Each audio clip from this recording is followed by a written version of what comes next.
Hello and welcome to Falling Into It. This is a podcast where professionals share their stories and thoughts on the insurance industry as they continue to grow their careers.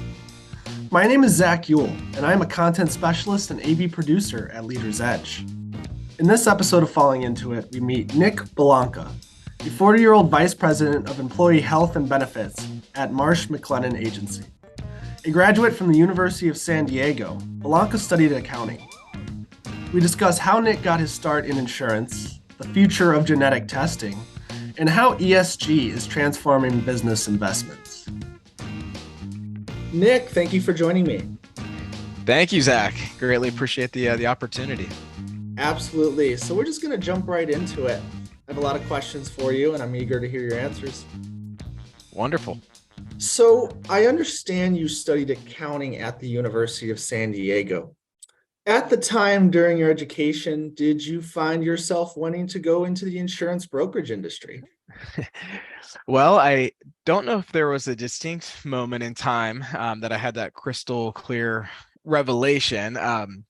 However, I did realize pretty early on that I did not want to become a CPA. I wasn't nearly smart enough. My grades were not nearly good enough. But I also realized I needed to make good money to continue to live in San Diego and Southern California. So I was all set to take a job at either accredited home lenders or New Century Mortgage in around 2005 or 2006. But thankfully, I was given great advice to avoid the subprime mortgage lending market and focus on finding a organization that was more stable and that provided great training. So my stepdad, who was in the insurance industry for decades, recommended that I check out a few insurance carriers such as Hartford, Travelers, Unum, and ultimately I landed a job at Unum right out of college.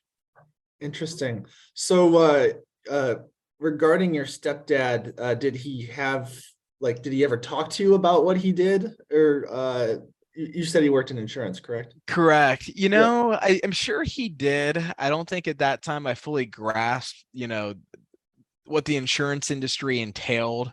I think many of us, when we're younger, think of insurance as, especially back then, was someone coming into your home, at the kitchen table selling a life insurance policy, one-to-one. So I don't really think I actually fully grasped what he did, other than, he had a great career and he always gave really good advice. So if he said, hey, check out these companies and check out the insurance industry, I said, hey, why not? I think I'd do well if I just followed the direction he gave me, and it ended up working out pretty well. Absolutely, definitely stable. Yes. The person to get that advice from. Yes, exactly. I think you said, boring can be beautiful. So not that it's boring whatsoever, but I think the stability certainly was something looking back, I greatly have appreciated. Yeah. So as someone who has over 17 years of experience, you are probably the most experienced person I have interviewed in this podcast series so far.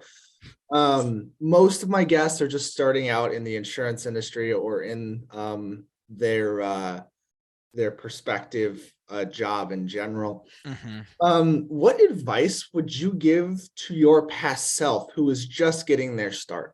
Yeah. So you're saying I'm a very old rookie. Fair enough. I would tell my younger self to be more curious than I probably was, to be more empathetic to others and myself than I'm sure I was. Learn how to take a compliment. And, really learn to think like a business executive, spend the time to educate yourself. And when you have opportunities to meet with executives, CFOs, leaders, really take the time to learn from them and develop a great relationship. I think the great thing about the insurance industry is, the relationships, and the amount of time you spend on building relationships will really compound itself over your career. And I, kind of the last thing I would add there is just, don't focus on how much money you can make. I think out of school, a lot of people are just focused on, how much money, can Yeah. you make in your career? You take jobs based on how much money you can make. I certainly did that. And looking back, I think I had the wrong perspective. I would certainly say, focus on how many people you can help. At the end of the day, your earnings will be reflective of how many people you can positively impact. Absolutely. That's a good point. There's a lot of metrics for success, especially out of college when you're just grappling and trying to like figure out your identity, and money is one of those gauges, but it's not the only one. So that's Correct. fantastic. Going back to what you said about insurance and relationships. Now, I'm very interested. A lot of my questions for this series have revolved around COVID. However, since the series began and where we are now, COVID is kind of subsiding. I think that's fair to say. And people are going back to work, but also people are still staying remote. And we have a lot of flexibility of people being able to go into the office on some days and then work from home on others. Now, I want to know how that flexibility, and this is all new territory, definitely, has impacted you trying to create relationships this year with remote work, but also being able to like a kind of come back to normalcy where people can go in the office and people can meet their clients. Yeah, it's a great question. I think I've been fortunate. So I'm, in month 4 of my career here with MMA, and it seems that there's great interest thankfully right now in meeting in person. I think so many people are tired of Zoom, and they've realized you need to have a balance throughout your day of real one-to-one interaction. And I think it really makes the in-person interactions that much more valuable, because they were so scarce. For a year and a half, 2 years, we weren't meeting with people one-on-one. We weren't meeting in office spaces together. Many companies weren't allowing outside vendors in, if in fact they did have people in the office. So that seems to be opening up, and I think there's actually a premium now on in-person interaction. And I think that's the most valuable time you can spend with somebody, especially as you're trying to build a relationship, is one-to-one in person, grabbing lunch, grabbing dinner, coffee. You can't replicate that via Zoom. I mean, I think Zoom is a great tool, and we can all utilize it to be much more efficient and meet with more people. So it's higher quantity, but the quality isn't there. As we've seen in person settings, it's just a dramatic difference, and it's just so much more conducive to establishing meaningful, long-lasting relationships. Absolutely. It's kind of nice and invigorating, this back to normalcy, even though we're obviously COVID and the pandemic has changed society and changed how we do business and how we meet clients, obviously, but it's definitely meeting them where they're at. So that's very interesting. Prior to you working at Marsh McLennan, I understand you were a founding member of Genomic Life. Is that right? That is correct. Yeah. Yep. Where you worked in their benefits division with a focus on cancer treatment. This year, President Biden reignited programs in the form of the initiative called Cancer Moonshot, which sets new goals for improving cancer treatment and cutting the cancer death rate by half within the next 25 years. Given your experience and knowledge surrounding cancer, what investments do you find the most important to reaching these goals? Yeah, it's a great topic. Certainly one that's near and dear to my heart. As it relates to reducing the death rate, I think they've conducted clinical studies and white papers that have shown that a broader focus on prevention, screening, earlier detection, and more personalized treatments will help towards achieving that goal of reducing the death rate. And as we know, cancer is very complex, right? It can be caused by diet, stress, smoking, alcohol, exposure to chemicals, radiation, family history. All of those things can play a role in causing cancer. However, knowledge put into action can be extremely powerful, and I've seen it firsthand. I'm passionate about this topic in particular. My wife was fortunate enough to have been given access to whole genome sequencing by her prior employer, and that was offered as a perk, and that helped her identify a genetic mutation, the BRCA mutation, which dramatically increases her risk of breast and ovarian cancer. And, she had no family history. She was just fortunate enough to take this genetic test that identified this mutation that she was born with. And, with that knowledge, she was then able to receive earlier and more frequent screenings, which are covered by her health insurance, which dramatically improves her ability to detect cancer sooner than later. And that's shown to have a huge impact on longevity and the associated cost of care. So just based on my limited experience, I've seen the huge impact of genetic testing and earlier screening as it relates to detecting cancer sooner than later, which is when you can improve the odds of curing it.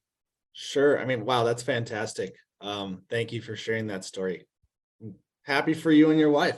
Yeah. A lot of people, when they hear that, like, man, she must have been scared, or was she upset when she found that information out? And thankfully she was armed with a lot of great information, and it was actually really empowering because she was able to take action versus finding out the old-fashioned way, like so many people do, when it's too late. So I think Sure. that paradigm, thankfully has begun to shift.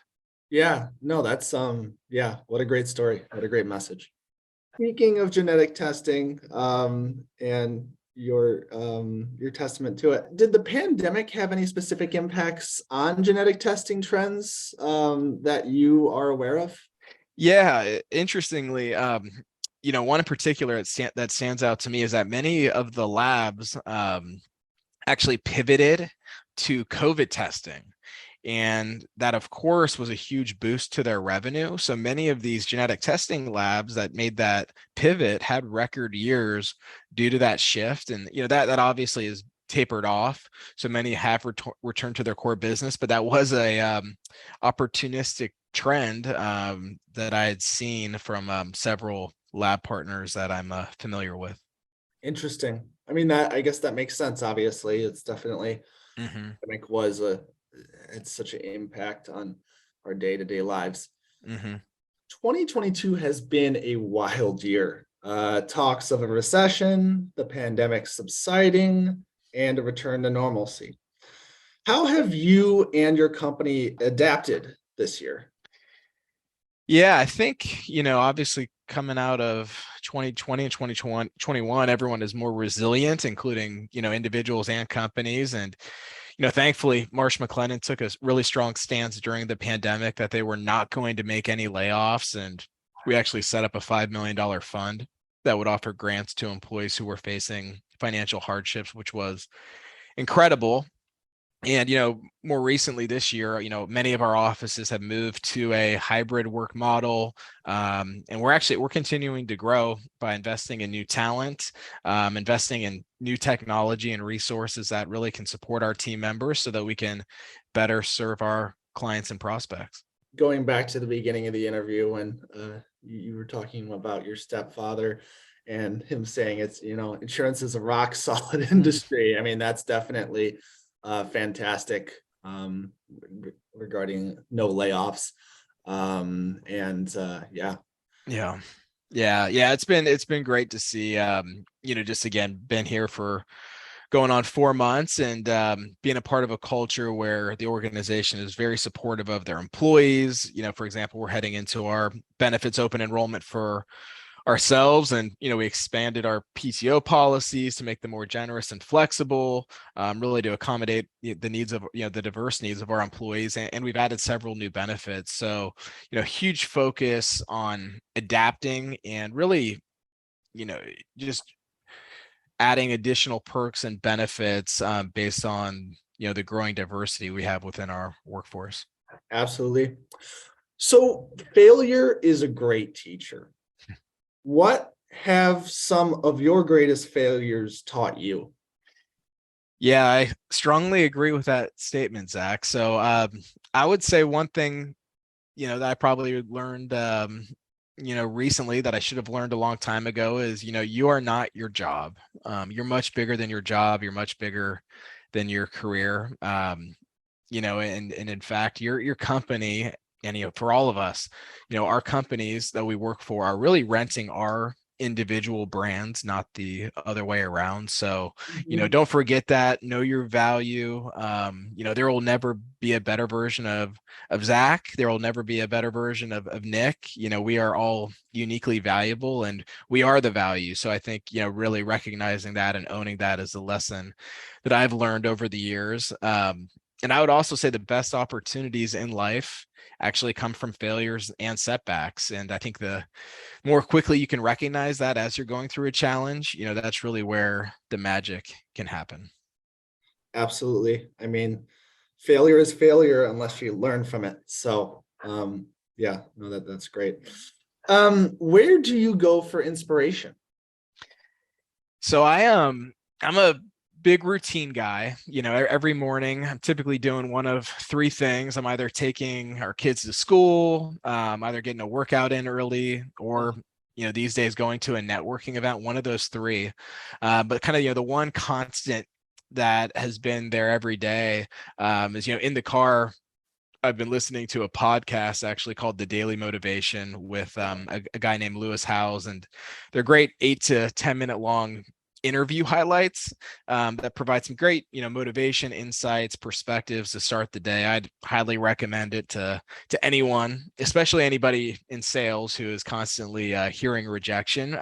But really everybody is in sales, in some shape or form throughout their career. And I just find that it helps to kind of overcome, helps me overcome my biggest gatekeeper, or really the world's biggest gatekeeper for any of us, is really ourself, really just quieting, any negative self-talk.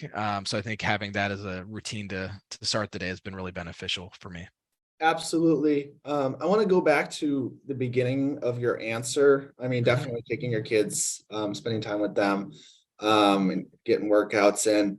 Very inspiring. It's very healthy. But I'm interested, and again, this is like a insurance related podcast, but you said networking. Mhm. Do you mean just like talking to people again, or like I say again, like because you can do it in person now? Mm. Yeah, so really, I would say the networking I've been doing, gosh, if I just think about this week, I had multiple coffee meetings in the morning, 7:30, 8 o'clock coffee meetings with either a center of influence or a prospect, and then a couple of actual networking events, Okay. whether that's your local chamber of commerce, your local SHRM chapter. There's a small family business organization networking group whose meeting I just attended this week. So it's actually been, either one-to-one networking, Uh-huh. or actually going to group networking events. And back to my prior point, all of these in-person meetings have been extremely well attended. So I think there's just really a strong groundswell right now as it relates to getting back out in person and developing meaningful relationships. Absolutely. Interesting. So you know the do you know the common phrase shuts laptop until Monday? Oh yeah, I think that's a meme, right? Or a Yeah, GIF, or one of the yeah, two. yeah, it's like a meme.